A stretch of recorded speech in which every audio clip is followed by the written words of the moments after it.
ሰሙነ ሕማማት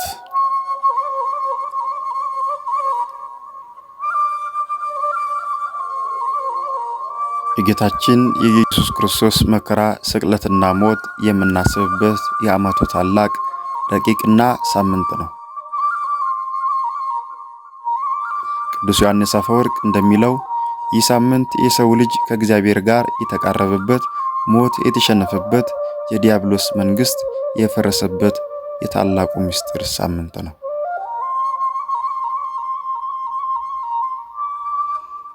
ሰኞ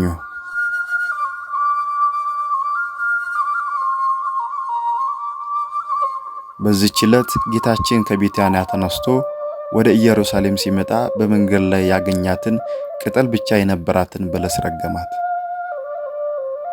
ይቺ በለስ ፍሬ የሌላት የኦሪትና የግብዝነት ምሳሌ ናት።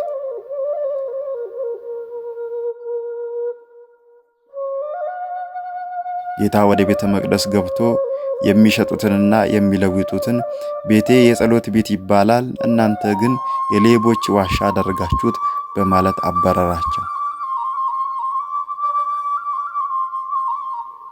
የአባቶች ትምህርት። ቅዱስ ዮሐንስ አፈወርቅ እንዲህ ይላል፣ ጌታ በለስን ያደረቃት እርሱ ፈራጅ መሆኑን እንዲያውቁ ነው። ነገር ግን ሰውን ሳይሆን ሕጸጽን በመርገም ምሕረቱን ገለጠ። ማክሰኞ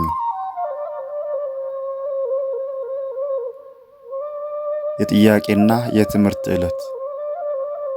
ይህ ዕለት ጌታችን በቤተ መቅደስ ሰፊ ትምህርትን የሰጠበትና በፈሪሳውያን ለቀረቡለት ጥያቄ ወጥመዶች በጥበብ የሞላበት መልስ የሰጠበት ቀን ነው። ስለ ዓለም ፍጻሜ፣ ስለ ዳግም ምጽአቱና ስለ 10 ደናግል ምሳሌ አስተማረ። የቄሳርን ለቄሳር የእግዚአብሔርን ለእግዚአብሔር ስጡ ያለው በዚህ ዕለት ነው። ማክሰኞ የጥበብ ቀን ትባላለች። ጌታ የፈሪሳውያንን ተንኮል በጥበብ የገለጠበት ዕለት ነው። ሮብ ምክረ አይሁድ የምክር ቀን። ይህ ዕለት ልብ የሚሰብር የክህደትና የፍቅር ግጭት የሚታይበት ቀን ነው። አይሁድ ጌታን እንዴት እንደሚይዙት የመከሩበት ቀን ነው። በሌላ በኩል ማርያም እንተ ፍረት መግደላዊት ማርያም ውድ ሽቶ በጌታ ራስ ላይ ያፈሰሰችበት ዕለት ነው።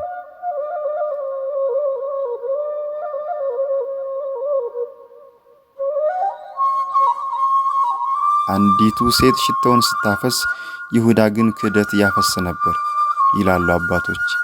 ይሁዳ በ30 ብር ጌታውን አሳልፎ ለመስጠት ከካህናት አለቆች ጋር ተስማማ። ሐሙስ ጸሎተ ሐሙስ። ይህ ዕለት 5 ታላላቅ ስሞች አሉት። ጸሎተ ሐሙስ፣ ሕጽበተ እግር፣ ምስጢረ ቁርባን፣ የአዲስ ኪዳን ሐሙስ እና የነጻነት ሐሙስ። ጌታችን ዝቅ ብሎ የደቀ መዛሙርቱን እግር አጠበ፣ ትሕትናን ሊያስተምር። በመቀጠልም ቅዱስ ቁርባን ሥጋውና ደሙን ሰጣቸው። ይህ ስለ እናንተ የሚሰጥ ሥጋዬ ነው፣ ይህ ስለ እናንተ የሚፈስ ደሜ ነው በማለት ምስጢረ ቁርባንን መሰረተ። በሌሊት በጌቴሴማኒ ሲጸልይ ደሙ እንደ ላብ ወረደ። በዛው ሌሊት ይሁዳ በመሳም አሳልፎ ሰጠው። ዓርብ ስቅለት የመድኃኒት ቀን። የዓለም ሁሉ በደል በክርስቶስ ትከሻ ላይ የወደቀበት፣ ፍርድ በደም የተገለጠበት ዕለት ነው። ሌሊቱን ሙሉ ሲገርፉ፣ ሲተፉበት፣ ሲዘብቱበት አደረ። ጠዋት 3 ሰዓት ላይ የሞት ፍርድ ተፈረደበት። 6 ሰዓት ላይ በቀራንዮ ተሰቀለ። ከ7ቱ ቃላት አንዱ አባት ሆይ የሚያደርጉትን አያውቁምና ይቅር በላቸው አለ። ቅዱስ ዮሐንስ አፈወርቅ እንደሚለው ክርስቶስ በመስቀል ላይ ሆኖ ጠላቶቹን ይቅር ማለቱ እርሱ የአምላክ ልጅ መሆኑን ከሁሉ በላይ የመሰከረበት ታላቅ ኃይል ነው። 9 ሰዓት ላይ ቅድስት ነፍሱን ከቅዱስ ሥጋው በፈቃዱ ለየ። ፀሐይ ጨለመች፣ ምድር ተናወጠች።